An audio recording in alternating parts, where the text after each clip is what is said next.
notices being used against copyright infringement pretty much without any effect whatsoever. Because one thing we know about the internet is that it has an infinite memory, and that juicy information on the internet is immortal, pluripotent, and infinitely virulent. It can reproduce itself at speed. So the internet will never forget what Paris Hilton's naked body was. Paris Hilton's naked body has become an immortal info zombie that will stalk the information superhighway forever. No amount of takedown will ever help the internet forget that. That piece of information has become immortal. And this is also true of any kind of juicy bit of copyrighted material. And so we have the internet sitting in the middle of this blizzard of takedown notices from aggrieved rights holders, and the rights holders are no better off because their material is still widely spread. And the internet suffers from the bogus takedown notices. So there's also something very good about this copying that has really taken our attention, and that's that it holds out the promise of something that humanity has dreamt of forever: universal access to all human knowledge. That when the cost of distributing information to anyone, anywhere in the world is so close to zero that we don't even bother to count it, we are on the cusp of realizing one of the most beautiful dreams that the human race has ever dreamt. So that's pretty amazing, but it's a distraction, because at the end of the day, copying is only what the internet did to warm itself up, to get started. The internet can do something that's far more interesting, far more valuable, and far more disruptive than mere copying. What the internet can do is lower the cost of collaborating. And that really is the most age-old dream of humanity. Because when we collaborate, we do things that are literally superhuman. We do things that transcend that which any one of us can do on our own. The most modern part of our brains, the neocortex, evolved at a time when human beings became social animals. Our primate ancestors became social animals because they'd gotten as far as they could as individual hunter-gatherers, and they needed to learn how to work in groups so that one person could take care of the kids, one person could look out for tigers, and one person could gather bananas. Right? That's the beginning of the problem of social activity, because social activity, collective activity, always has a cost. It's the cost of getting everyone pointed in the same direction and moving together. In computer programming, we have something called Gresham's Law. Gresham's Law says that adding programmers to a late programming project will make it later. Because when you add more people to a project that's already too complicated, the additional complication of adding more people slows you down even further. But the internet holds out the promise of making it possible for us to cooperate and to collaborate in ways that we never have before.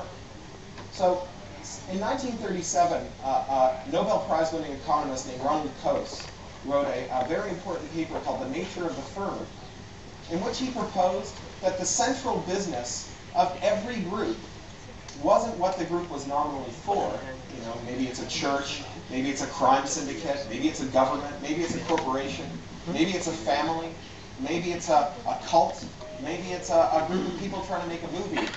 That's not the most distinguishing characteristic of it, what it is they're doing. The most distinguishing characteristic of any group of people is how efficient they are at organizing their labor so that they all communicate and cooperate together.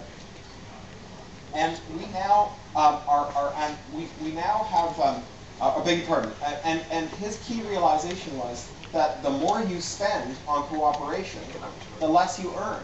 The more time you spend figuring out how to get everyone to agree on where to eat dinner, the less time you have to eat dinner. So now we inhabit the Coase web. We inhabit a web in which there are things that formerly we thought of as uniquely suited to a market economy. That is to say, uniquely suited to an economy in which you can raise capital in the market, because there's no way you could accomplish them with the capital that you might have lying around on hand, that we now do for so cheap that we no longer think of them as market activities. So for example, we used to think that operating systems were things that you need companies to do. operating systems turn out not to be things that you need companies to do anymore. One of the most powerful and useful operating systems in the world, the GNU Linux operating system, was developed by groups of volunteers and individuals working for firms on essentially a non-market, non-economic basis. And they took all of that labor and emerged an operating system that's become the gold standard for servers and is fast becoming the standard for desktops and laptops. Now this is a really remarkable thing. An operating system is something on the order of complexity of, say, a skyscraper. Imagine if you could build a skyscraper by saying, I have here this empty patch of dirt. If you happen to have any structural steel or windows or doors or furniture or architectural drawings or maybe paintings we could hang in it lying around, please come by my building site sometime over the next 10 years and contribute them. And 10 years later, we're all going to move into the skyscraper. We wouldn't get much of a skyscraper, but we've got a genuinely fantastic operating system.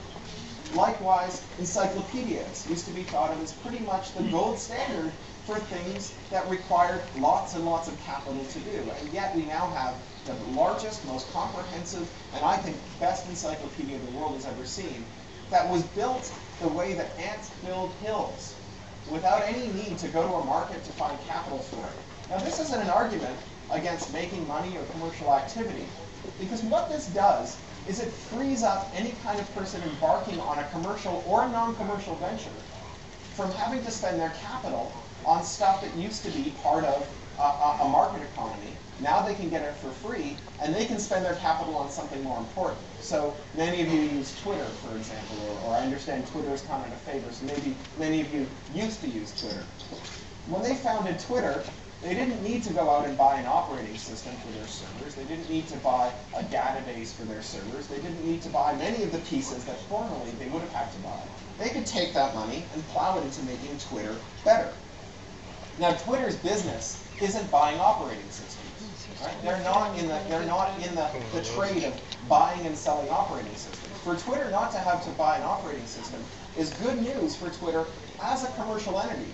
Not because I'm a communist that thinks no one should pay for anything, but because I think it's more efficient for people not to have to pay for things that they can get for free, so that they can use that capital to develop something that we genuinely need capital to use. But there's stuff that's even cheaper to collaborate on than Wikipedia or Linux. Anyone who's ever worked on a big Linux project or anyone who's ever worked on a controversial Wikipedia entry knows that they're actually pretty expensive to collaborate on. You need to spend a lot of time arguing with people about what will and won't go into that code or that encyclopedia entry. But there's stuff that's so cheap, we almost don't notice that we're collaborating on it. So many of you probably use the image sharing site Flickr.